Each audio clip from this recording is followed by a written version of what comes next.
This is going to be 7 election mistakes and how to avoid them.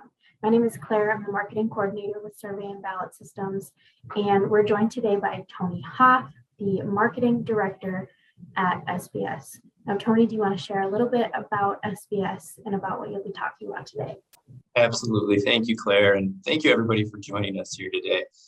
For those of you who aren't as familiar with SBS as others, we partner with over 700 orbs around the world each and every year, helping give a voice to millions of members through voting in those elections. And in our 30 years of election management, we've seen our fair share of organizations who have experienced roadblocks when it comes to either managing an election internally, or maybe they are managing multiple providers to get the job done. And this session today is a collection of some of those top issues that we consulted on and helped organizations avoid once and for all. And so with that, the first item that we will cover here is voter database. And it shouldn't come as a surprise to many of you, but your voter database is the backbone of everything you do when it comes to an election. And without accurate member data, you can't effectively communicate with your members and inform them about important events like your election. So how do you know if you have inaccurate data? Well, things like your emails will bounce or direct mailers will be returned. And I can tell you from experience, the election is not the time to troubleshoot or to seek that information from your members. Database management should be an ongoing task that is the focal point of your organization year round, not just a one and done at account sign up. So accurate data will ensure that members receive the correct ballots, your reminders, confirmations, all that in a timely manner. Also, having the correct data will decrease the amount of voter support by your team when it comes to administering an election. Now, voter eligibility, we'll cover that here in a moment in more details, but confirming eligibility ensures that ballots are only sent to members who are eligible to vote in a particular election. This helps the validity and security of your election. When it comes to reporting, the more information that you have in your members, the better you're able to understand how they can get the best out of your organization, who they are, and how to get them engaged and keep them engaged, especially when it comes to voting in your elections. So having updated demographic data and customized fields in your database are necessary to get specialized reports that can be important for a multitude of purposes, including analyzing your election results. So, for example, in elections with different types of memberships, or maybe members who are located in different parts of the world or the country, you can have breakdown reports to see if a certain segment is voting in higher numbers than others, and use that data to improve processes for future elections.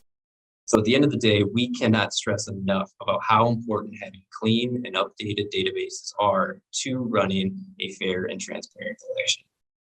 And dovetailing that is eligibility management. And again, it might not come as a surprise to some of you, but not everybody who's a member is eligible to vote in every election. A worst case scenario could be what happens if everyone on your mailing list, including non-members, receives a ballot. Again, this could put your election validity in jeopardy and also open you up to the possibility of a recall or a contested election. Now, some of the most common issues we've seen when it comes to voter eligibility all revolve around communications. So if you have an election where not everybody is eligible to vote, it is critical that you communicate who is not, and why. So some of those top instances where a non-voter could be in the database, like we talked about, it could be everyone was on the list, but only certain districts or certain types of members are voting. Also, members who are no longer in good standing is another group of members who organizations have told us have inadvertently received a ballot error. This can cause confusion at best, and at worst, the potential of a contested election. So going back to communications, a lot of organizations that we work with will offer vote now promotions or incentives to vote, which are great because they get members excited about your election. They become enthusiastic about casting a ballot. The only downfall could be that it might have a negative effect if certain members who aren't eligible to vote are trying to log into an election website or trying to find their ballot. They just simply don't have one. So again, careful confirmation and communication of eligibility is essential to a fair and transparent election. And again, when you work with a group like us, we have safeguards in place to ensure that only eligible voters are going to receive a ballot. There's a lot of QC processes and confirmations. And in the event that you have a member who becomes ineligible during an election, just know that you have options that could be put in place depending on your election setup, your rules of your election, and of course, your bylaws. Now, this next topic is ballot errors. And this is not to point fingers at anybody or cast shame upon anybody. If you may have been a part of an election that had these issues come up, we've seen simple things like a candidate's name being misspelled on a ballot. It sounds like an honest enough mistake, but in some cases, the simple solution to resolve it could be having something printed or just updated on an election website. But in worst case scenarios, it leads to major problems during voting. It can end with a challenged election. And a challenged or contested election can be catastrophic for any member organization, mainly because your members are going to feel that their trust has been violated and that the organization has been less than transparent. Certainly other problems can lead to challenged election results, but ballot errors are an obvious and preventable problem. So again, on screen are some of the common ballot issues that we've heard from organizations, and each one has various reasons of what may have led to that issue taking place.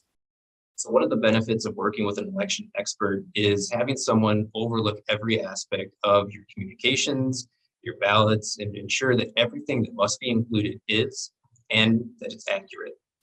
Some of the things that you should be looking for is ensuring that the ballot is designed in a way that it can be tabulated accurately. That might seem very basic when it comes to running an election, but if you have a ballot with a lot of candidates or a lot of offices or a lot of bylaws, it is imperative to have it designed in a way that's user-friendly, easy to understand, and complete, and that will ultimately then translate over to tabulating and reporting the results. Now, one of the top reasons that we see ballots spoiled in member elections simply because members fail to follow voting instructions. So again, it's critical to provide crystal clear and easy to understand instructions for voters, especially when it comes to things like signatures. Who needs to sign the ballot? Where do they need to sign? Is it the ballot itself, or is it another piece of material that was included in the ballot package? If you have a proxy, who can they proxy their vote to? How many proxies can one member hold? If you have a secrecy or a ballot envelope, is it required to be included when the ballot is returned? Also things like dates, especially if you have an election that has a mail-in component, it's very important to say this is the ballot deadline, and please drop your ballot in the mail by this date to ensure enough delivery time. Because at the end of the day, if your members are taking the time to vote, we want to ensure that the instructions are so clear that every vote cast is ultimately counted. Moving into another item is project management, and it is probably no surprise to anybody on this call today that managing elections take a significant amount of time. And very often, member organizations just don't have staff dedicated to running an election. So election duties become add-ons to their daily tasks. And we've seen it where election items could get missed or slip through the cracks. And when it comes to an election, I'm sure many of you know, deadlines often cannot be changed. So if something is missed or you're unable to push it out, this can have a negative ripple effect throughout your organization. Now, again, some organizations will DIY their election. Other times they'll contract with multiple providers. And if you're working with multiple people to design, print, tabulate, run your election, that in and of itself can be a full-time job. So some of the issues that we've seen organizations bump up against when they do that are how do they handle with things like last-minute changes? And sometimes a 11th hour change comes that no one was expecting, and this could ultimately lead to like a ballot error, like we talked about earlier. When it comes to communications, and again, things like missed tasks and redundancies, these are all items that can be avoided when you have one centralized person overseeing the process. And On the note of redundancies, sometimes that might sound good in an election, like having a redundant infrastructure supporting a website, but where it can be a negative is if you are repeating yourself to multiple providers to get the job done. Sometimes things could get lost in translation. So from our point of view, elections are run much more smoothly when there is one point person who is responsible for overseeing your election from A to Z. On to the bylaws. Now, our team here at SBS is constantly asked for advice when it comes to running elections. It's what we do, right? So we get questions from, do we need to require signatures, and are we able to see who members vote for, to timeline and voting options in elections and meetings? And our most common response is, well, what do your bylaws say? And the reason for that is often when member organizations are interested in making changes to their election, they either don't realize that they need to update the bylaws, or they could be in a pickle because they've changed their election process and now it's in conflict with their bylaws. And outdated bylaws can create confusion, create higher costs, and even lower voter response rates. And nowadays, members are increasingly requesting the ability to vote from anywhere on their own devices. And especially for health and safety reasons, board and committee members need the ability to communicate and vote officially in virtual environments. And often bylaws need to be amended to allow for electronic options to elections and meetings. So if your organization is considering making changes to your bylaws for any reason, I highly recommend two things. First is you form a bylaw committee. Have them spearhead the initiative. Second, and this is equally, but probably a little bit more important actually, is you always want to consult with your legal advisor before beginning the process.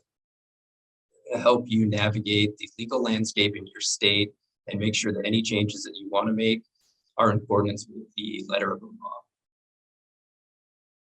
Now, low voter turnout. If you run an election or oversee an election that has low voter participation, you are not alone. This is one of the top issues that many member organizations report to us when seeking to make a change in their election process.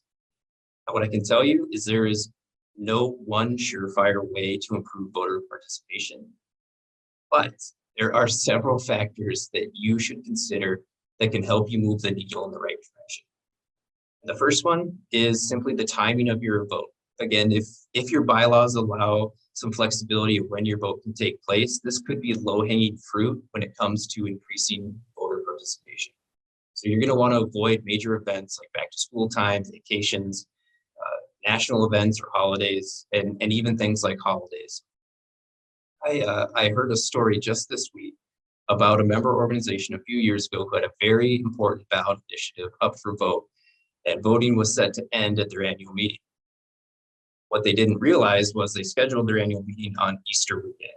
And so members were furious about that. When questioned why they did it, the response was simply they didn't realize that it was the same weekend. So at the end of the day, the less that your election has to compete for your members' attention, the better. Now, on to the second one, giving your members options. When you have multiple voting options, again, as long as it's allowed in your bylaws, you are going to be able to reach your members in a much more convenient way, and they will be more likely to participate. Now, especially if you're able to combine two or more voting options into your election. We've seen that that will certainly help increase participation. Also, the candidates on your ballot can impact voter turnout. So if your election is a white ballot or uncontested, members are just less likely to vote because the outcome is already predetermined. So I would encourage you to actively recruit well-connected or well-qualified members who can make a positive impact at your organization to run for open board seats. Now, you can also expand the pool of candidates by providing easy ways to become a candidate. So if you're currently offering just one way of applying, maybe it's digital, maybe it's by paper, try doing both, because that could open up your nomination process to a new pool of candidates who maybe simply didn't know how or didn't want to apply just based on the application process. This all rolls right into one of my favorite topics, and that is promoting your election. And my advice is do not be shy when it comes to your election. You want to highlight this as a value add of your organization, and that you give your members a voice in the organization via the ballot. So I highly recommend voting each and every phase of the election via any channel that you can. So digital, print, if you have statements or magazines, connections with local media, all of those should be considered when it comes to promoting your election. And as it leads up to the voting and then during the voting itself, think of it this way. If you're able to send well-timed reminder emails or text message reminders or notices to your members during the election, you're able to impact when voting takes place, encourage people to participate. So a lot of times I like to think that a election participation works like a roller coaster. At the beginning, you have a ton of activity and a ton of ballots, and about a week and a half in, it maybe starts to dwindle down. When you send those reminder emails throughout the voting period, you'll see nice little peaks of participation throughout the voting period. Now, on to item number 7, overworked staff. Now, this follows up a little bit on project management of an election, but one of the things here that we want to highlight is that having your already very busy staff, if they're anything like most people nowadays, we're all wearing multiple hats and trying to juggle multiple deadlines all at one time, this could be an issue for your election. And if you have a ton of staff involved in the process, an all hands on deck approach can lead to issues well beyond what we talked about with these deadlines. So our advice is to have trusted advisors in your corner who can help oversee and administer the election. And these can prevent issues and ensure transparency better than anything else. You might be asking, well, how is that the case? If you think of an election that maybe comes down to a handful of votes at the end, it is always better to have a neutral third party providing certified results. And this prevents unwarranted claims of interference by your board or your staff. And also when it comes to things like modernizing your election, if you have a small group or frankly just one person in your organization who wants to update voting methods or bring new technology into the process, having an election expert can help by bringing in fresh perspective to the process, also generate ideas that can help reduce the fear of change internally and help with the messaging out to your membership while you're bringing your election into the 21st century. Now, voter support. You and your team can remove the burden of fielding phone calls and emails from members about lost or misplaced ballots. Having a dedicated team that is tasked with providing voters the same level of customer service that they're accustomed to with your organization frees up your staff time to focus on running your organization rather than being poll workers. Now, lastly, I've talked to dozens and dozens of IT staff over the years who all tell me the same thing. Say, I do not want to build or oversee an election, let's say. And it's not because they're not capable or anything like that. Some of the partners that we work with have some of the most talented IT folks that I've ever seen who are fully capable of building a web page or a website that can collect responses. But the reason behind the no is that the site itself might not be locked down. Votes wouldn't be encrypted in transit. There's not the same level of testing or updates regularly that member organizations expect when it comes to administering a secure election. So rather than trying to make it work or to get by, it's always best to consult with a provider who can help give your team the tools and resources to have a fair, transparent, and ultimately secure election. And Claire, with that, I would just like to quickly say thank you to everybody who joined us here today, and a reminder here that we certainly are not done. We've got some Q&A that came in. Before we do that, Claire, is there any items that you want to mention? No, Tony, I think you did a great job. I think you covered all of the topics we wanted to talk about today, but I do see a few questions that came in here. And you guys feel free to continue to put your questions in the chat. I will be fielding them to Tony as we answer the Q&A.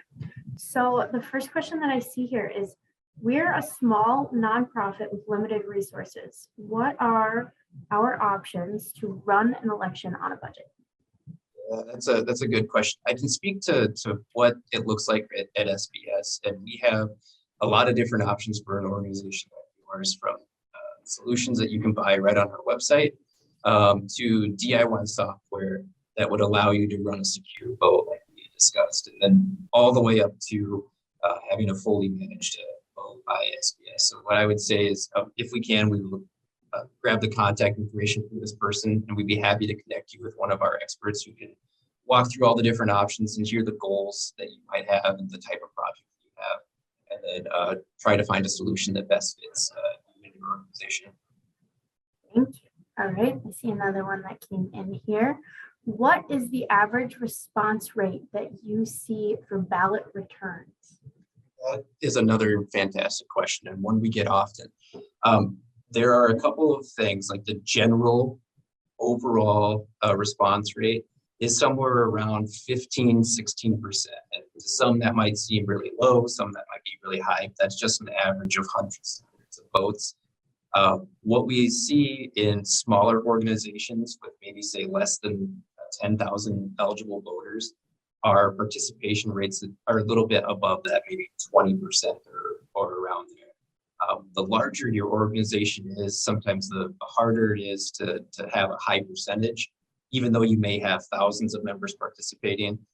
Just the percentage itself looks lower. So what we like to do is kind of compare apples to apples, and we'll find organizations that are similar size with similar voting options, and then be able to show where you might stack up against some of your peers.